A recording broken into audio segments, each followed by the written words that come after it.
all members. They may not agree on a lot of issues, but on this they did, and that's a major development, and we'll talk about this and its ramifications. But Shiv, there's a big story be breaking here on India Today, and that is the rail port connectivity in Saudi Arabia, in the Gulf region, and India again has a big role to play in this Gulf rail port connectivity project. Now, the idea for this new initiative, it came up during talks that were held in the I2U2, United States, Israel, UAE and India. At least that's what sources are telling India Today. And the rail port connectivity project is to be launched on the sidelines of the G20 summit. So India, Saudi Arabia, the United States, they will all be there. And I quickly want to cut across to India Today's Paulami Saha, breaking that big story first and exclusive here on India Today.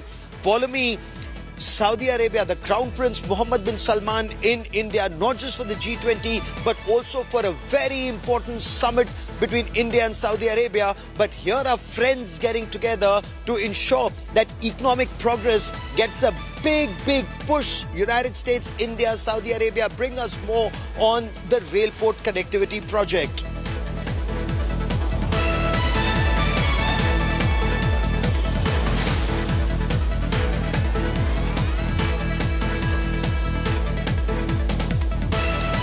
Give me a moment, we will re-establish this link with Paulami in just a moment. So this idea of connecting the region through railways is extremely important. The Biden administration, we are told, moved for this idea to include Saudi Arabia's participation in this, the US, Saudi Arabia, India on the rail port project. Now, we'll get you more on the story as the day progresses. Around 5 this evening, there's a major meeting of that and an announcement. But I also want to now move to the other big story. And the other big story is the African Union being a part of the G20.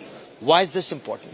This is extremely important because when you talk about development, it's not just the 20 most powerful economies of the world getting together and discussing the way to move forward. It is extremely important to take the developing world along. And the African Union wanted to be a part of the G20. India pushed for it. It's happening during India's presidency. This is where India aspired, or Bharat, as you saw, the country tag when Prime Minister Narendra Modi was speaking, that country tag read Bharat. India has been pushing for it constantly to be the bridge between the developing world and the developed world, between the global north and the global south. All the pain of modernization shouldn't be borne by the developing countries. At least that has been India's effort. Developed world needs to come together. They need to do a lot more. That's been India's effort throughout. And this is where African Union being a part of this becomes very important. I also want to for a moment talk about the body language. Now, dot at 9:20, it was almost like clockwork precision. We are showing you images of world leaders as they walked in at this Bharat Mandapam at 9:20 this morning.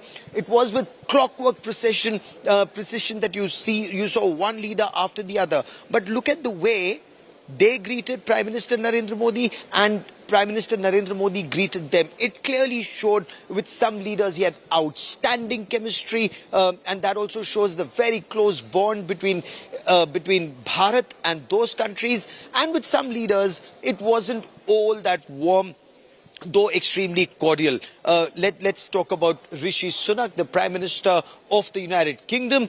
He greeted Prime Minister Narendra Modi with a namaste, and there was a warm hug, some conversation, or with Giorgia Meloni, the Prime Minister of Italy, or with the President of Brazil. Also, the conversation that was happening with the US President Joe Biden, and a description of the Konark Surya Mandir and the Konark Wheel. But for the moment, I quickly want to cut across to India Today's Foreign Affairs editor Geeta Mohan in conversation with the spokesperson of the German embassy. Let's listen in.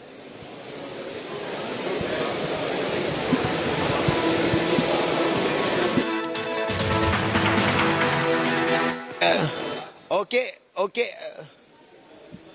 I quickly want to now cut across to the spokesperson of the German embassy joining us here on India Today. Sebastian, welcome on India Today. What's it been like so far? We saw Chancellor Olaf Scholz and that very warm greeting and exchange with Prime Minister Narendra Modi. What's the day progressing like so far? Yeah, thank you very much for having me on the show. I'm very, very happy to be here.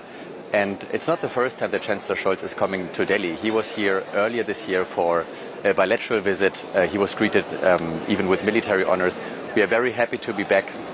We are very happy to support India in what has been a really path-breaking G20 presidency. I think India has taken G20 to a new level. The multitude of meetings in so many different places, so many German ministers and from all G20 countries saw the diversity, the wonderful landscapes, the customs and the modernity and the skills of India. And I can only speak from the embassy perspective. I've been here since 2 years and there were so many ministers, including the Chancellor, right now coming to G20. And I think India has shown to the world it's really like wonderful, skillful face. Sebastian, thank you very much. It is very heartening to hear. But I'd want to understand from you the progress in the conversation that is happening. The issue of the Ukraine conflict. India has repeatedly said in conversations with Russia, this is not an era for war. But I believe the Ukraine issue has been discussed at length, especially because of food, fuel and fertilizers. But what is it that Germany is looking at? This is a political question, so you will understand me that me as a spokesperson of the German embassy cannot answer this question because there are people here who are far more skilled than me in answering this question. I can only tell you what my ambassador said yesterday, is that Germany supports India in finding a consensus on this very difficult topic, and this is all I can say right now. And is that consensus, how difficult would that be given India's point of view has been that G20 as a platform should be harnessed to bring a change, a positive change in the lives of people of the developing world. Is there forward movement on that? What do you make of African Union now being a part of the G20? I think that's a wonderful achievement of India's presidency, and this is a great idea that Germany has been supporting ever since it came up. We strongly support the African Union. We have a strong partnership of Germany and the African Union, and I think to broaden the table, as was said in the last days, to broaden the table for many countries from Africa, that is a great idea. So we can only congratulate the Indian presidency on that.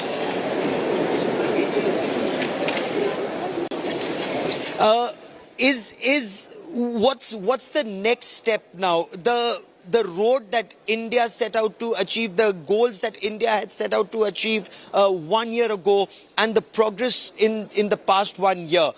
It's still a couple of months to go before India hands over the gavel to Brazil. But in your appreciation, in Germany's appreciation, has this grouping, has G20 been able to achieve some of the goals that it set out to achieve 1 year ago?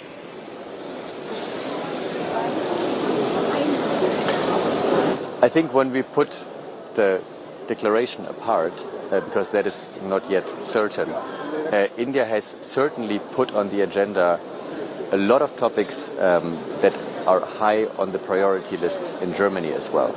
I would start with sustainability and green economy. So India has put forward the LIFE initiative by Prime Minister Narendra Modi.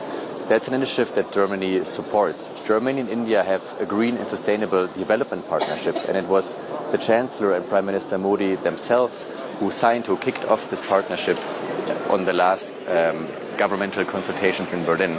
So what does it mean? It means that Germany supports India with roughly 1.3 billion euros a year to transform into a greener economy, to be engaged for more biodiversity, and to tackle climate change. And this is something that has to be done on our side of the ocean and on the Indian side as well. So we all sit in the same boat. And I think in particular this green topic we can learn from each other. So we are very, very happy that sustainability, that green topics were put so much high on the agenda on the Indian G20 presidency. The second topic that I want to mention is gender equality, is women empowerment. I think Prime Minister Modi has made this topic really center stage. And I want to mention briefly that Germany, we have adopted a feminist foreign policy, which I think goes hand in hand or has the same direction. So to put women on the center of development and to be engaged for more gender equality, I think that is the second important topic where India and Germany really share the same values.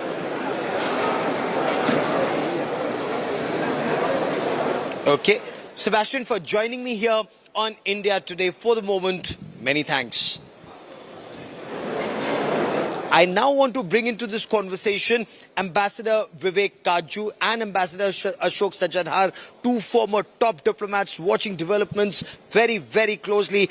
Ambassador Kaju, in your appreciation, African Union being a part of the G20 during India's presidency, has India been able to achieve one of the key result areas that Prime Minister Narendra Modi set out for India at the start of our G20 presidency? I think he has, and what is most significant is that tactically getting the African Union as a member during this meeting and at the start of this meeting was a brilliant diplomatic move. It has conveyed conclusively to the African countries of the entire African continent that India wishes to keep up, if not reinvigorate, its relations with Africa. Now, it's also a fact, Gaurav, that in Africa there has been an element of competition between India and China.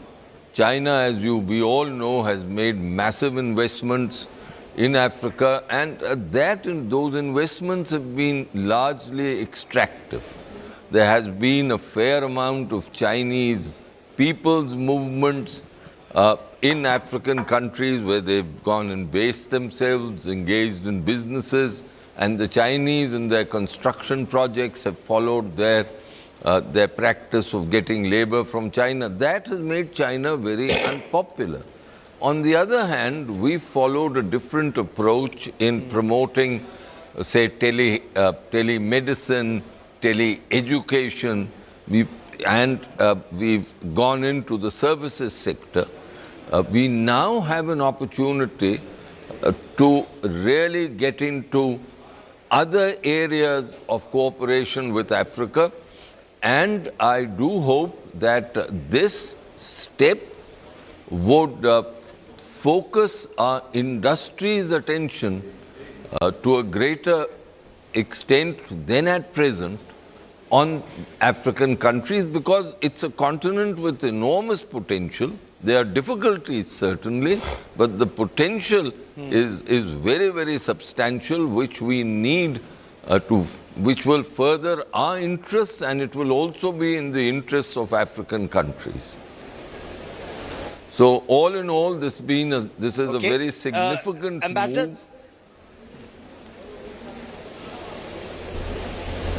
Okay. Ambassador Sajanhar, is that how you see this? India set out to achieve this aim, African Union being a part of the G20 during India's presidency, and this overall message, the Prime Minister quickly flying to Indonesia for the East Asia Summit, for the ASEAN Summit, returning home, then this meeting, then a series of bilaterals. Is that message going across? India means business on the world stage with the developing countries and with the developed economies? Yes, that's right, Gaurav. Thank you. And, India has taken up the interests of the developing countries right from the beginning of our presidency. With the Voice of the Global South Summit on the 12th and 13th of January. And that has been very significant. But I think Africa has been particularly an area where we have, and Prime Minister Modi himself personally has invested a lot of capital, a lot of effort, a lot of energy.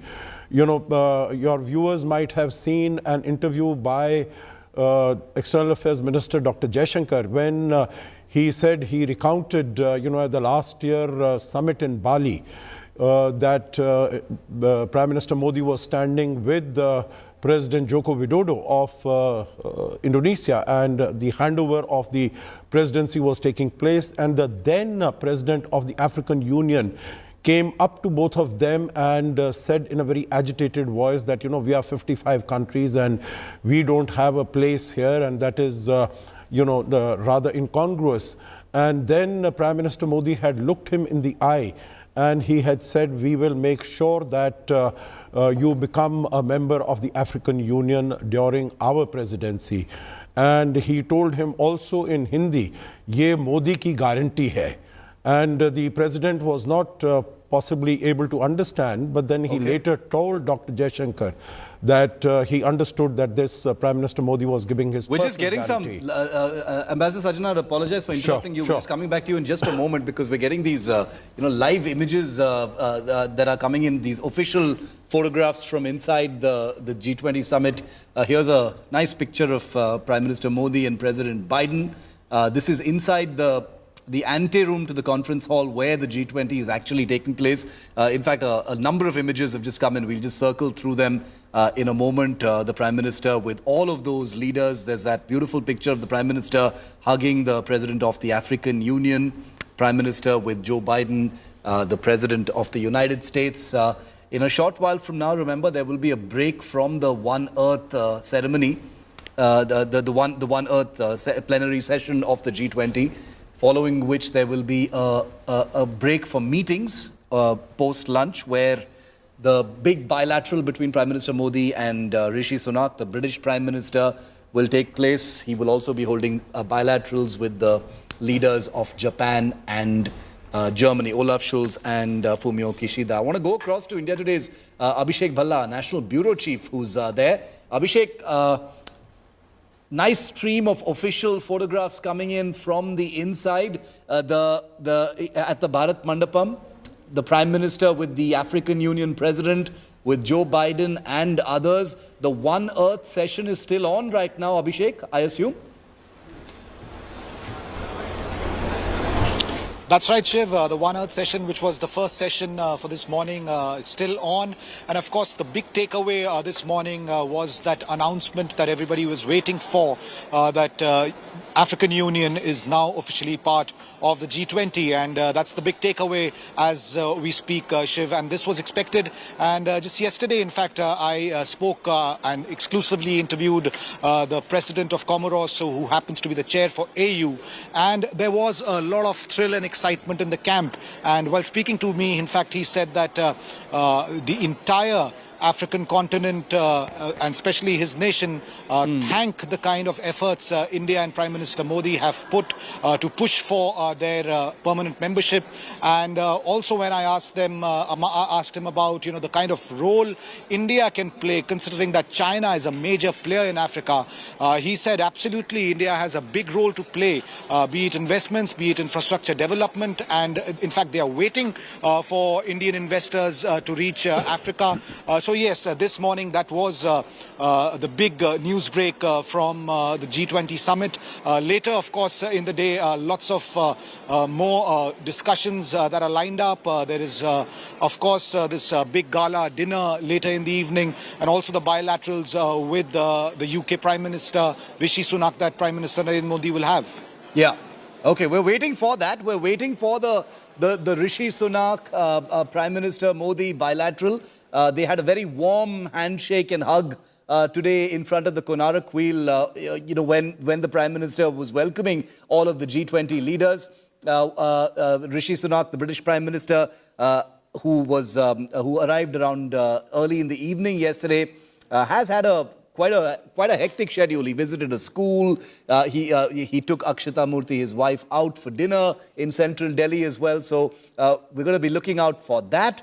The Prime Minister now is in the One Earth session as we speak. I think Gaurav is going to be joining us in just a moment. I think we had some problem with his audio, but we'll try and plug him back in just a moment from now. If I could just pull in our guests now for their expectations from the bilaterals that are coming up. Ambassador Karchu, to you first.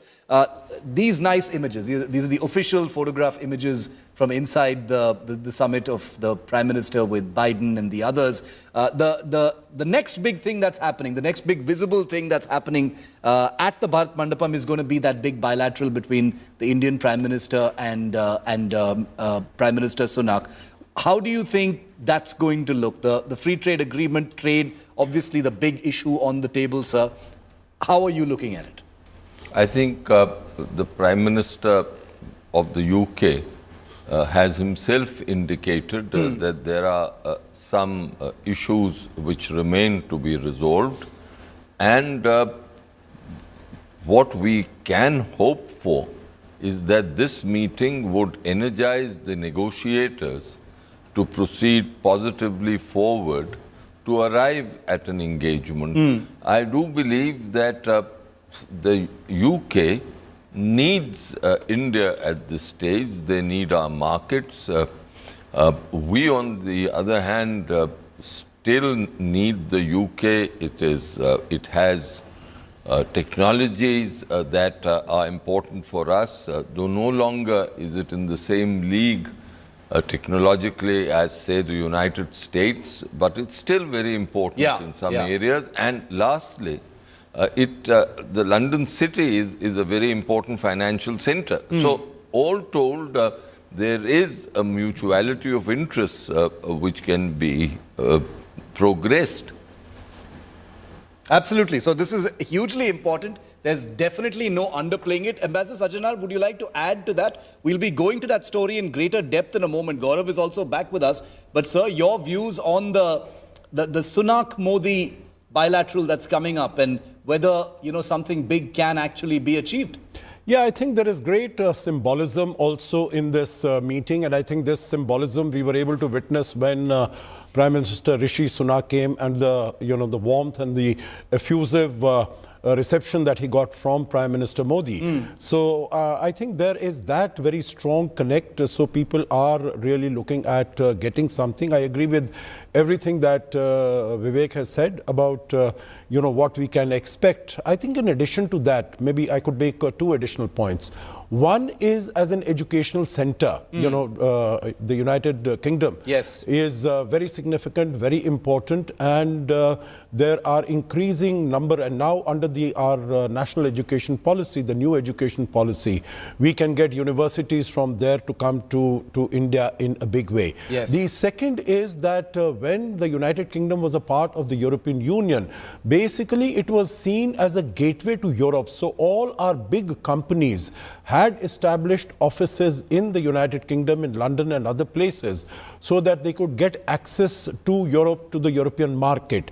So we have a very significant presence there already. And I think that needs to be leveraged to its fullest extent, because now the United Kingdom is no longer a member of the European Union. But still, I think in terms of its relationship, that continues to be strong. Its economy is not doing too well, so it needs India in a very big way. In fact, some of the Indian companies are the biggest job providers in the United Kingdom. It's not any of the other multinationals or UK companies. It is Indian companies. So I think there is a lot going for business as far as the two countries are concerned. Okay, the Prime Minister, at the fag end of his opening address at the G20, where the media was permitted, made that announcement. Now remember, there had been a great deal of expectation that the Prime Minister was, that this particular G20, the big target, the big mission was going to be the admission of the African Union into the G20 as the 21st permanent member.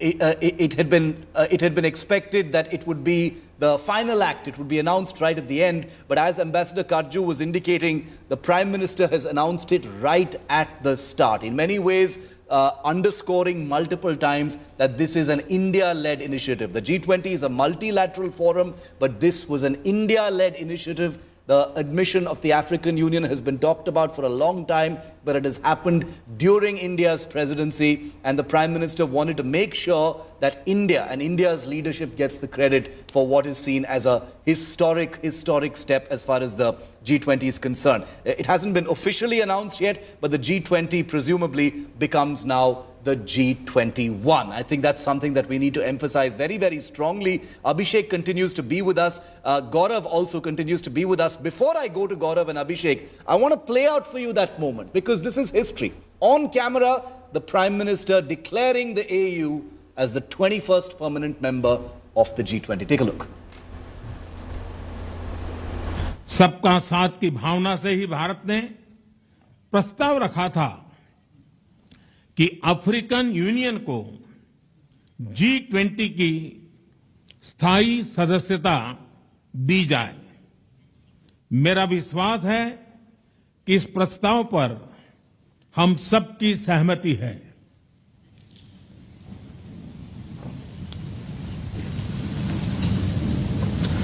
आप सबकी सहमति से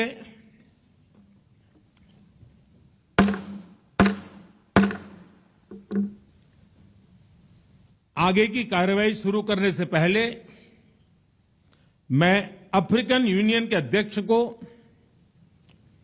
G20 के स्थायी सदस्य के रूप में अपना स्थान ग्रहण करने के लिए आमंत्रित करता हूं।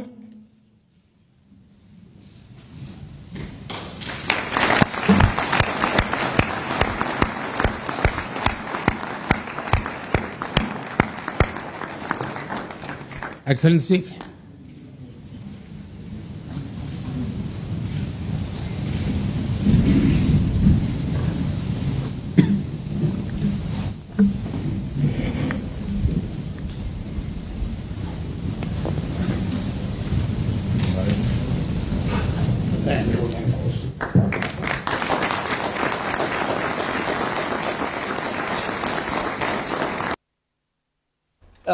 Absolutely incredible. The sober images, but the significance of them are truly, truly multi-layered, and we're going to decode all of that with our experts and our reporters. Gaurav, quickly coming to you first. We've all been well aware of China's power play, China's initiatives and activities as far as Africa is concerned. We saw it recently in BRICS as well. In light of that, we already know what has happened today is significant, but in light of the aggressive manner in which China has tried to make its presence felt in Africa, and quite effectively at that, how big is this announcement that the Prime Minister has made today? Shiv, this is an announcement which will have far-reaching consequences for India, for the developing world, and for the world at large. This is where the developing world is on this G20 global high table. African Union being represented, as Ambassador Ashok Sajjanhar was also pointing out, 125 leaders were here in India at the Leaders Summit. This is where India heard the voice of the developing world, the global south. This is India's role, the bridge between developing countries and the first world, the global north. Bring them all together, bring them on one platform and find solutions. There was an apprehension China could play a spoiler. You'd recall before US President Joe Biden took off from the United States of America, it was said so in as many words that it is hoped that China will not play a spoiler in India's G20 presidency. And fortunately, at least as of now, China hasn't played a spoiler on this aspect, on Africa. But, do remember, Shiv, Africa is again a new battleground between world powers. Look at how regime changes are happening. Look at how Russia is increasingly playing a bigger role in Africa. Look at how European countries are getting deeply involved in Africa, and how India's traditional friendship, India's civilizational links with Africa. And if I may, from what I've been hearing, resources that come in from cash-rich countries like Japan, like the United States of America, like other countries, their resources, India's clout, and together you ensure that Africa is not exploited by expansionist forces. At least that's the effort. Both the ambassadors on the panel know this subject so much better and can tell us if this is the democratic world's effort to ensure Africa is not exploited the way we were by the East India Company. Okay, Gaurav, I'm coming back to you. I wanted to remind our viewers about a very significant piece of breaking news that we're getting to you. The mega rail ports connectivity deal that's on the cards right now.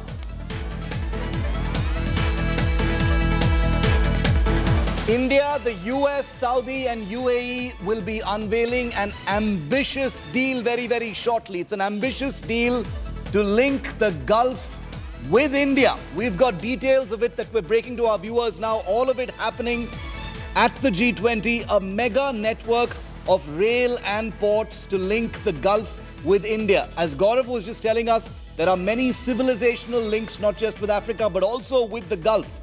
And this could, in some way, rival China's Belt and Road initiative that it has been using to mixed effect in different parts of the world. I want to bring in Faisal Abbas, editor-in-chief of Arab News, to get an expert view from him on this announcement that has just been made. Faisal, welcome. Thank you very much for your time.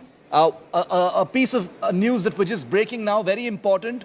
A big rail and ports connectivity program that's on the cards between India, the United States, Saudi Arabia and the UAE. What do you think about that? Apparently it's about to be announced at the G20. Well, first of all, thank you very much. It's an honor to be on your show, and indeed it's an honor to be in your country. Thank you very much for the warm hospitality. As you pointed out, this project is yet to be announced, so the full details and indeed the final confirmation is yet to be revealed. What we are hearing is we're expecting it at a later stage before the end of the summit, but at least from where we're looking at it in Saudi Arabia and the Gulf, this does not come as a surprise. As you rightly pointed out in the introduction, there are historic civilizational ties, cultural ties, business ties between India and the Gulf, between India and Saudi Arabia, between indeed India and the Arab world.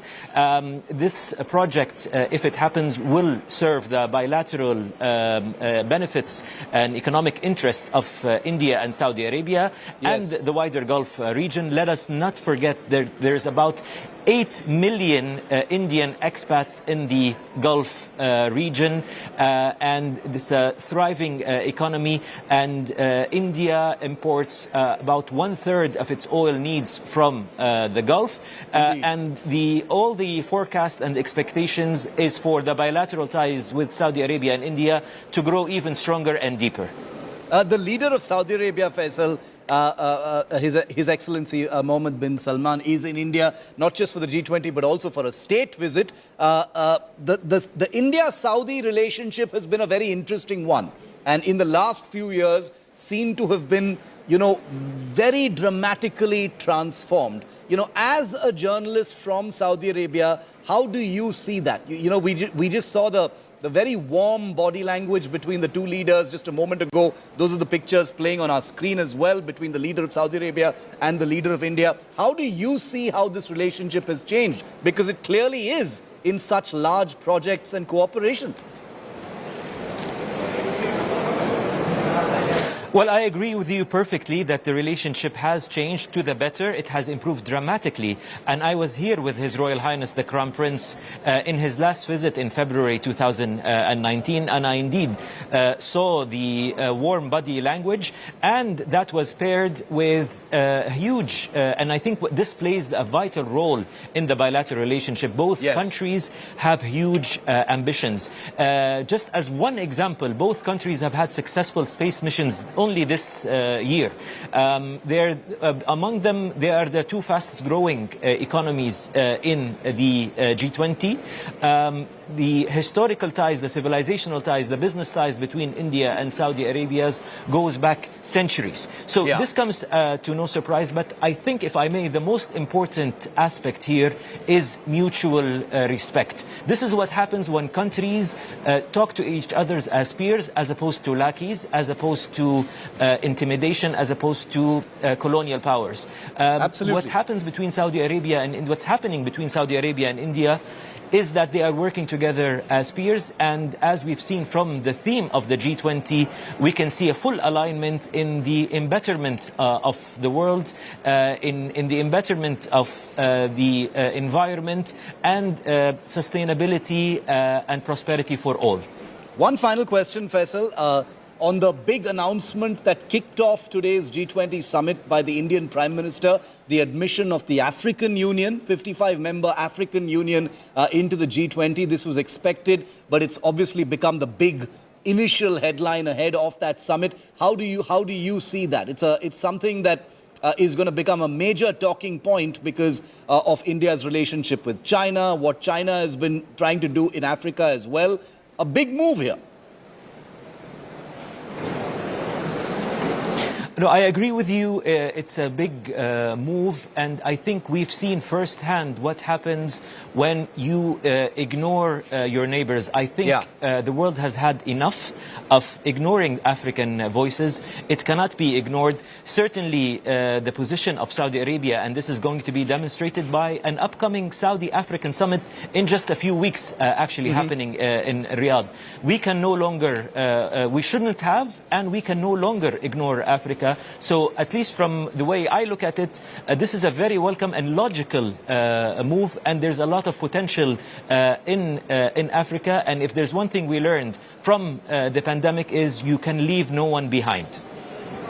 Leave no one behind. Appreciate your voice on this. It's really great to have you here on India Today, and good to have you here in India as well. I hope you get some time away from the summit to enjoy yourself, Faisal. Nice to have you. Thank you so much for your time here. We're taking a very quick break, but as you can see on our coverage, and I've just been looking at our metrics, India Today continues to be the most watched channel. Our viewership right now, not to boast too much, is many multiples all of our competitors combined. So obviously it means that we've got the best experts, the best voices. We're breaking everything first. Gaurav is fronting our broadcast right there from the Bharat Mandapam, and we're just getting started. It's only about 12:42 now. There's a big bilateral coming up with Rishi Sunak in a short while. There's a big dinner coming up at 7 p.m. at the Rashtrapati Bhavan, and India Today's 100-hour non-stop coverage continues right here on